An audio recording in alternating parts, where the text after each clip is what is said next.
My name is Miss Robin, and I'm coming to you from the Atlee branch of the Pamunkey Regional Library today. And we are going to have a great story time today about St. Patrick's Day. But before we get started with St. Patrick's Day and what it's all about, we have to do our welcoming song, don't we? Yeah, we have to get in our circle and get ready for stories. So if you remember this song, sing along, and if you don't, hopefully you can learn it as we go. It is called Listen to the Drum, courtesy of nancymusic.com. And we have our drum right here, right? And if you don't have a drum, you could make one at home out of oatmeal cans, right? Or you could even use a pot. So here we go. We're going to play it and we'll sing together. Listen to the drum, everybody come.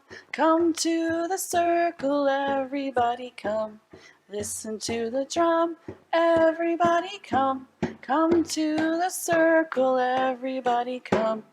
Listen to the drum, can you echo the drum? 1, 2, 3. 1, 2, 3. Listen to the drum, can you echo the drum? 1, 2, 3.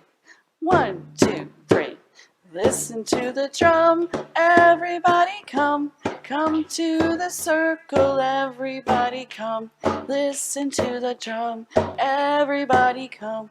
Come to the circle, everybody come. All right, so that means have a seat on the floor or on your couch and get ready for story time. Sit around in a circle with your family or friends, your caretakers, that kind of thing. And we'll get started with our discussion of what is St. Patrick's Day. Our story is called Fiona's Luck and is written by Teresa Bateman and illustrated by Kelly Murphy. And you can see Fiona here on the front and this little teeny guy next to her. What do you think he is? With a hat on his head? Well, we'll read inside and find out more, but my guess is he might be a leprechaun. And you see Fiona's dog right there. That's a border collie. Pretty cool, huh? Those are sheep herders. Fiona's Luck by Teresa Bateman and illustrated by Kelly Murphy. We want to thank Charles Bridge Publishers for allowing us to read this today. Once, luck was as free to be had in Ireland as sunlight, and just as plentiful. It filled the air, and anyone could grab a handful of it as the need arose. This was largely due to the leprechauns, for they made luck like cows made milk. There's our leprechaun right there, and he's got a 4-leaf clover. 1, 2, 3, 4, which is green. Then the big folk arrived in Ireland. They were so large, the luck clung to them wherever they went. Something will have to be done, said the king of leprechauns, declaring. We can't have those huge people soaking up all the luck. What would be left for us? So, under the king's orders, the leprechauns wove fine golden thread into magical nets. Then, late one midsummer's eve, when the luck was at its highest, they swept it up and stored it all in an oak chest by the king's throne, so he could distribute it where and when he chose. Let's see all the golden nets. But the leprechauns had been so thorough, they were too thorough. They not only scooped up all the leprechaun luck, but any other luck that had been floating around as well. The land of Ireland fell into a time of great misfortune. No hens gave eggs, and cows would not let down their milk. Potatoes rotted in the ground. Oh no, what are they going to do, you think? Doesn't sound good, does it? Now it happened that in Ireland there lived a woman named Fiona. She knew the lack of luck had been the work of the leprechauns. So it followed that they alone could restore good fortune to the land. But getting luck back from a leprechaun would be like squeezing water from a stone. Not that it can't be done, but it's usually requiring more strength than you're apt to have. Sometimes cleverness, though, is worth more than strength. So Fiona took her last coins and used them to buy a cow and some chickens. Then every morning and evening, she would take that cow into the barn. When she emerged, she would be carrying 2 buckets overflowing with whiteness. "Aye, she's a fine cow," Fiona would say to anyone who asked. "It's lucky that I am to have her." Soon the rumors began. While others were short of luck, Fiona had pails of it. What do you think's going on, you guys? Every morning, Fiona would go to the chicken coop and emerge with a covered basket bulging with curves. "The hens seem to be contented," she said to her neighbors. "'Tis lucky I am to have them." Soon the rumor spread. While others were short of luck, Fiona had baskets of it. Then Fiona began digging in her garden and filling her wheelbarrow with round, dirt-covered lumps. "It's not a good year for potatoes," Fiona said to all who passed. "Still, I am lucky to have what I have." Now the rumors had wings. While others were short on their luck, Fiona had wheelbarrows of it. Look at that, her wheelbarrow's full of potatoes, and she looks pretty happy. Naturally, word of this unexpected luck made its way to the Leprechaun King. One day, Fiona was walking across a green meadow when suddenly she found herself surrounded by a small crowd of fairy folk. In a trice, they grasped at the hem of her skirt and ran around her in a circle. She turned to keep the skirt from wrapping around her knees, and as she turned, the landscape blurred. When it sharpened again, Fiona found herself beneath the earth in the throne room of the Leprechaun King.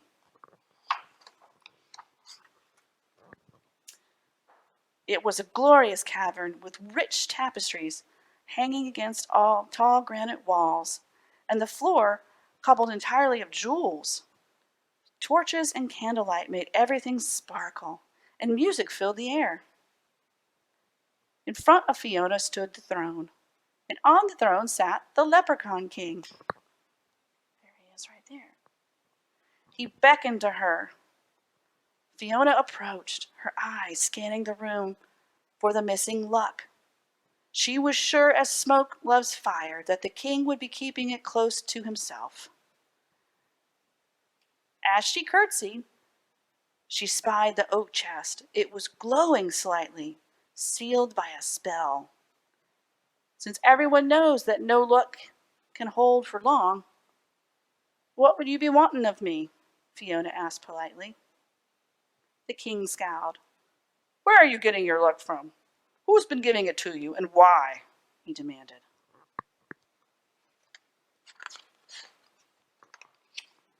Fiona's eyes widened in innocence. I have no luck, she declared. Indeed, here I am, a captive of the leprechauns. If that's luck, you can take it. So, you claim to have no luck, the king inquired, raising an eyebrow. Well, let's put that to the test, and then we'll prove that you lied to me. As forfeit, I'll take all the luck you have and put it with the rest that I guard. His eyes flicked towards the chest. There's the chest right there. Fiona frowned. It's a sorry bargain for me, she said. Yet I know the rules. If a test is to be made, then a forfeit must be paid by the loser. I haven't lied, so when I'm proved truthful, I demand a wish as your forfeit. The king's eyes turned shrewd. Agreed, he said slyly. I'll give you a wish for exactly the value of the luck you have, if my test proved me wrong. Fiona knew she was being cheated. A woman with wit, though, can turn even a leprechaun's cleverness against himself. She glanced at the chest and then, barely keeping a smile from her lips, nodded. So, an agreement was made.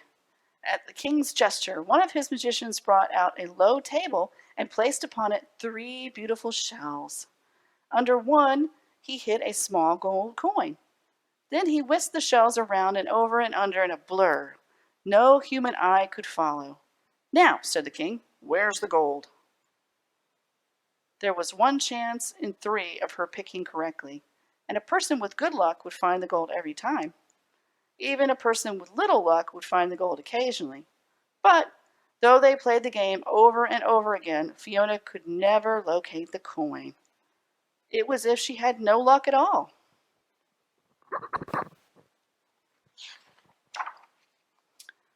Another test, ordered the king.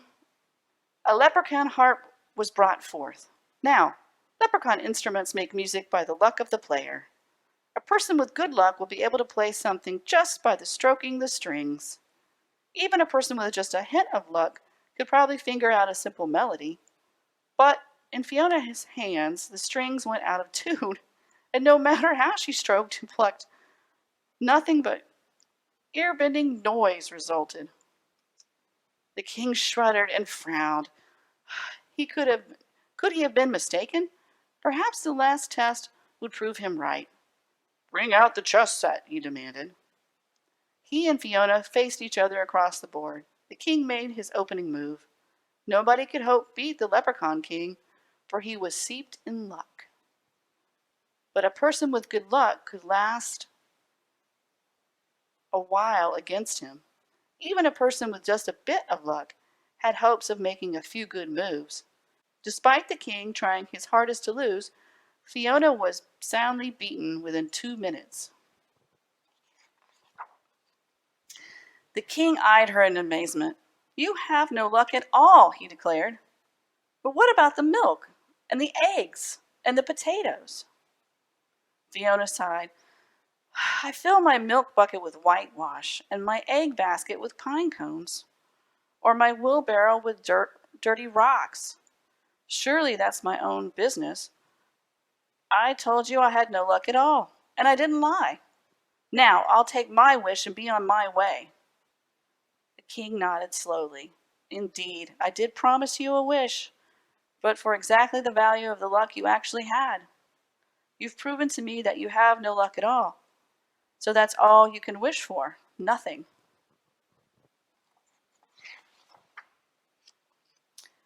He smiled at the cleverness of his reasoning, all well within the limits of leprechaun law. Then his smile wavered, for Fiona was smiling too. So, I can wish for nothing, she asked. He nodded, puzzled. Then, I wish for a hole. Fiona continued.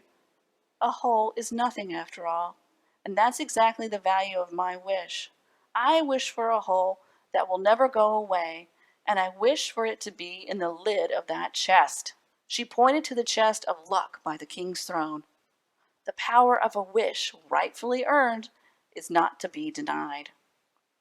A hole appeared in the chest, and luck began escaping immediately. You can see it right here flowing up. The king howled with rage, but what could he do? He'd made a bargain and was forced to keep it. With an angry wave of his hand, Fiona was whirled away. When she opened her eyes, she was back in the meadow, the sun just rising over the hills. If there was an extra sparkle to the sunshine, and the grass glowed greener than it did before, well, it was only to be expected. Here she is having fun dancing with her border collie dog and her cow. And you can see all the luck that's around her. And that is why, from that day to this, you'll always find some luck roaming free around Ireland. For the hole is still in the chest, and the king must keep his promise. But as for Fiona, well, as she herself said, luck's all well and good, but myself, I'd rather depend on my wits. So, our theme today is St. Patrick's Day.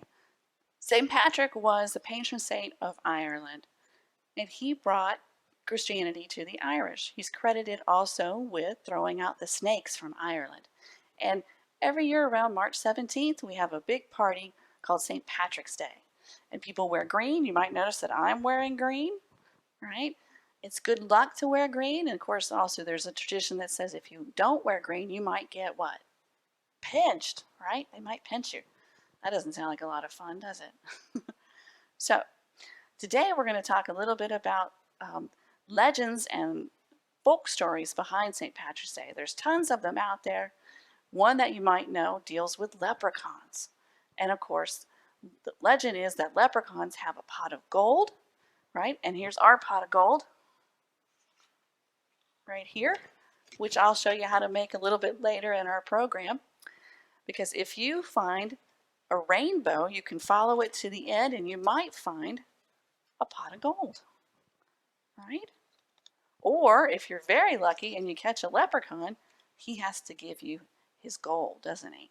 That's what they say in the folk stories of old. So many of you might also have Irish heritage. This is a good chance for you to celebrate that on St. Patrick's Day. You might see lots of t-shirts that say, "Kiss me, I'm Irish," or "Isn't it fun to be Irish?" Things like that. And it's all a lot of fun to get out and celebrate your heritage that you might have in your family. Because remember, millions of people left Ireland for new opportunities in different places, and one of them is America, another one is Canada, New Zealand, Australia, all kinds of different places, South Africa even. So maybe you're one of those millions of people that have Irish heritage. If not, you can still wear green and sing the fun songs that we're going to sing today. Okay, so we're going to sing a song together today that relates to St. Patrick's Day. It's called "I'm Looking Over a Four-Leaf Clover." And you're probably wondering to yourself, what the heck is a four-leaf clover? Well, you might have seen clovers when you go outside for your walks with your family or your caretaker. Clovers sort of look like this, and they do have 1, 2, 3 leaves, right? Well, occasionally you might find one like this that has 4. 1, 2, 3, 4 leaves. And if you do, that's considered very lucky. It'll bring luck to you, and so maybe head out when you can outside and look for some clovers, and especially look for a 4-leaf clover because it's considered good luck. Now the song that we're going to sing, "I'm Looking Over a Four-Leaf Clover," is going to go pretty fast, so you can stop it, pause it if you need to, and rewind it. Ready? Here we go. I'm looking over a 4-leaf clover I overlooked before. One leaf is sunshine, the second is rain. Third is the roses that grow in the lane. No need explaining, the one remaining is somebody I adore. I'm looking over a 4-leaf clover I've overlooked before. So this part in the middle is where you get a chance to dance if you want to. You could do your knees like this maybe, put your hands on your knees and go woo, and switch them, and then speed it up. I'm looking over a 4-leaf clover I overlooked before. One leaf is sunshine, the second is rain. Third are the roses that grow in the lane. No need explaining, the one remaining, somebody I adore. I'm looking over a 4-leaf clover I overlooked before. All right, so we're going to do this little rhyme called 5 Little Shamrocks. And you can see that I have 5 of them on my fingers. 1, 2, 3, 4, 5. So here's how it goes. 5 little shamrocks growing in a field. The first one said, "I love the color green." The second one said, "We are looking very lean." The third one said, "Oh, oh, oh, it's starting to rain." The fourth one said, "Stop being such a pain." The fifth one said, "I can see the sun's rays." And they all grew strong for St. Patrick's Day. Leprechaun's Gold by Pamela Duncan Edwards and illustrated by Henry Cole. And we'd like to thank our publishers for allowing us to read it today. That would be Catherine Teagan Books, an imprint of HarperCollins Publishers. Long ago, before even your great-great-grandfather was born, there lived in a small village in Ireland a man known to all as Old Pat. Old Pat was a harpist, and a good one at that. Many a wedding was made merrier by Old Pat's harp. There's his harp and his cat. In the same village dwelled young Tom. Tom had learned his own harp playing from Pat's teaching, but now Tom thought of himself as a better harpist than Old Pat. He was much given to boasting and bragging, and charging the villagers great amounts of silver for his skills. Old Pat was humble and willing to play his music for free, for those he knew had not the means to pay. "Foolish old man," scoffed young Tom. "What use is a gift if not to make you rich?" Old Pat replied, "I am rich in friends, and that is enough."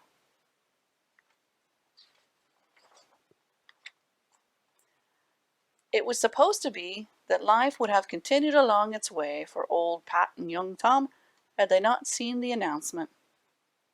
"By the order of the king, harping contest, to choose the finest harpist in Ireland at the royal palace.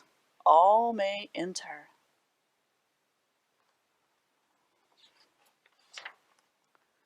"To be known as the best harpist in Ireland would be an honour indeed," said old Pat. "Don't waste your time, old man," sneered Tom. "It's a young man like myself they'll be wanting."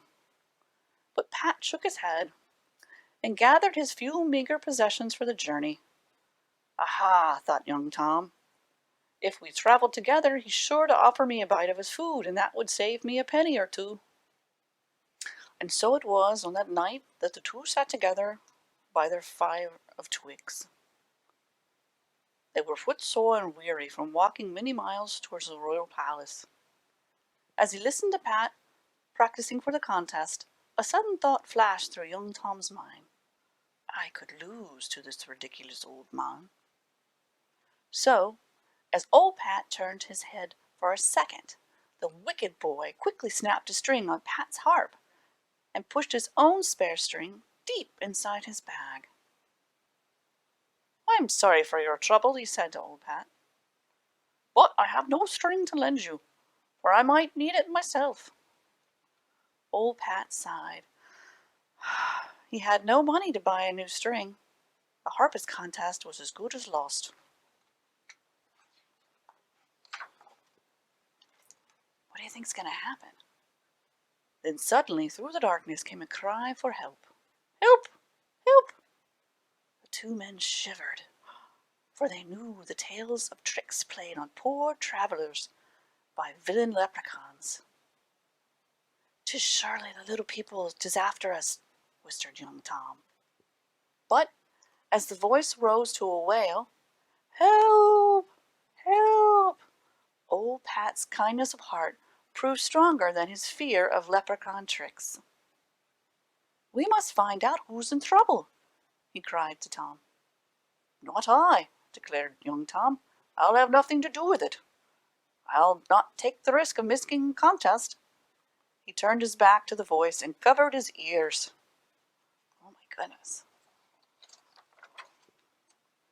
On shaking legs, old Pat walked towards the sound of the voice. In a clearing, he saw a tiny young man. He saw a tiny man with his foot down a rabbit hole. "Help me, sir," cried the little man. "I took off my shoes to rest my feet, and a rabbit has taken hold of my big toe. Help me, help me." From deep in the burrow came a shrill laugh of the rabbit. "Hee!" "Let go, you rogue," the little man yelled down the hole. "I'll have you for dinner, you pesky bag of flea-ridden fur." Oh my goodness, he's gonna get the rabbit. "I'll soon fix that scoundrel," thought old Pat. He bit down and barked as piercing as a fox might in the night. The rabbit let out a scream of fright, and out popped the little man's toe. Boop. "Thank you," cried the leprechaun. For a leprechaun he was. "Come," said Pat, trying not to laugh for a funnier sight he thought he'd never see. "I've not much to offer, but what I have you're welcome to share." Isn't that nice? He's sharing his food and stuff with the leprechaun. Old Pat led the leprechaun back to the fire. "I see your fellow traveler is up and gone," said the leprechaun. A brave fellow indeed he proved to be. "But I thank you kindly for your help, and I'd like to repay you." "I'll be needing no payment," answered old Pat. He picked up his harp and began to play a soft tune to soothe the little man.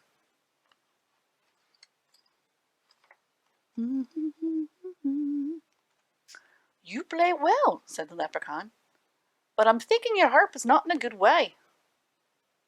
I have a broken string, said old Pat sadly, but I'm on my way to the harping contest at the royal palace. But I'll not win now. I have no money to buy a new string. Ah, declared the leprechaun sharply. So it's the gold you'll be wanting. No, indeed, cried old Pat, mighty alarmed. He knew terrible things happened to those who searched for crocks of leprechaun gold. Ah, but yes, I think it is so, answered the leprechaun firmly. What do you think's going to happen? Suddenly, old Pat's eyes would not stop from closing. With a sigh, he fell asleep. The leprechauns blew a silvery note on his whistle. The leprechaun blew a silvery note on his whistle. Out of the forest came a band of little men, each carrying a bag. He wants the gold, said the leprechaun as he told the tale of old Pat. You know what to do. The little men nodded solemnly as they clicked open their bags. You can see all their little bags they're carrying. When old Pat had awakened the next morning, he looked around in fright. But the leprechaun was gone. It's a lucky escape I've had, cried old Pat as he picked up his harp case and set off for the royal palace, way up on the hill, past the sheep. As old Pat reached the courtyard, young Tom took the stage, looking mightily pleased and confident. He began to play a sweet tune. As if bewitched, the strings on his harp began to break. One by one they twanged and twitched and twirled in the air until all lay dangling. Young Tom gazed at his harp in horror. But then he knew. The leprechauns! He muttered as he hung his head and shuffled from the stage. Well, now it was old Pat's turn. With sadness in his heart, the old man reached for his harp. Then his eyes widened, for there, inside his bag, lay a glittering golden harp. The leprechaun's gold! Gasped old Pat. He lifted the golden harp and began to play. He played the merriest music ever heard, so wonderful that the wind itself stopped to listen. A wild tune it was, which filled the people's hearts with joy and their lips with laughter. As the magic seized their feet, the people began to dance. Soon the courtyard was filled with a dancing, singing, laughing crowd. The other harpers knew now that this was Pat's day and danced along with the people. Even young Tom, who had learned a hard lesson, found generosity growing in his heart. When the final note faded, the king rose from his throne and beckoned to Pat. Old man, said the king, the prize is yours. I've never heard such music. From now on, you will always play for me and my people. You are awarded the title of Royal Harpist of Ireland. Isn't that wonderful? And from the nearby forest came the tinkling sound of a little leprechaun laughing. And everyone said, the end. I hope you enjoyed this book. You will notice as we go through that there are 16 four-leaf clovers in this book. See if you can find them all. And of course, the moral of our story here, the good news is, even though Tom did a bad thing, the leprechauns helped out old Pat in the end because old Pat had helped the leprechaun. So be kind to others. Help each other out when you can, when it's possible. I hope you've enjoyed our second book on St. Patrick's Day. Take care.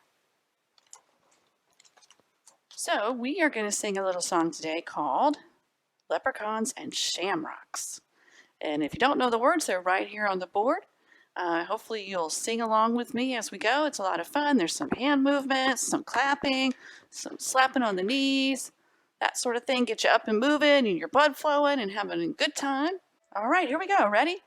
Pretty little shamrocks were growing on the ground. Out came a leprechaun and he didn't make a sound. He a little shamrock and he jumped up in a tree. Woo! Hooked his little socket and he slapped his little knees and he clapped his little hands and he stomped his little feet and he said, "This'll bring a little luck to me." Hey, it's craft time. And for St. Patrick's Day, we got a couple options of things that you can make. One of the first things that you might want to make is a hat. This is what it looks like. Ta-da! And basically, it is a paper plate. So you take a paper plate, just like this, you fold it in half, you draw a line, and then you draw on it a design for your shamrock. And basically, it is a heart and a half a heart. So you put it down on the table, just like this, and you draw your heart and half heart. And then you take your scissors and you cut it out through here, leaving this little piece. And when you finish, you can color it with a marker or crayon or paint. A hair clippy. This is actually just a rubber band with green hearts that are sewed together and glued to the back of a rubber band. So you can put that in your hair and make a nice little ponytail holder.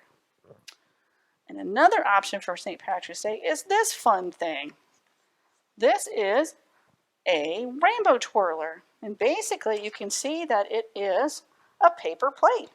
You can take markers and color it into your rainbow. All it is a paper plate. You color the front of it and the back of it. And then you cut it in a spiral or a circle direction. And when you're finished, it pops out like this. Whee! And you've got a pot of gold at the bottom. And basically you punch a hole at the top and put a string and you can hang it in your house for St. Patrick's Day. And you see that it's got some shamrocks on the bottom as well and gold. Because remember, the legend is that leprechauns have gold. And if you catch a leprechaun, he has to give you his gold. The other option for finding gold is to look for a rainbow. Right? After it rains, sometimes rainbows come out. And if you go to the end of the rainbow, you might find a pot of gold. All right, I hope you've learned a lot about Irish folklore and history and that you had fun making your craft for St. Patrick's Day. And remember, it's coming up on March 17th. So I hope you enjoyed it. It was great fun for me, and hopefully we'll see you here at the Atlee branch. Or if not, back online at Storytime. Take care. Bye-bye.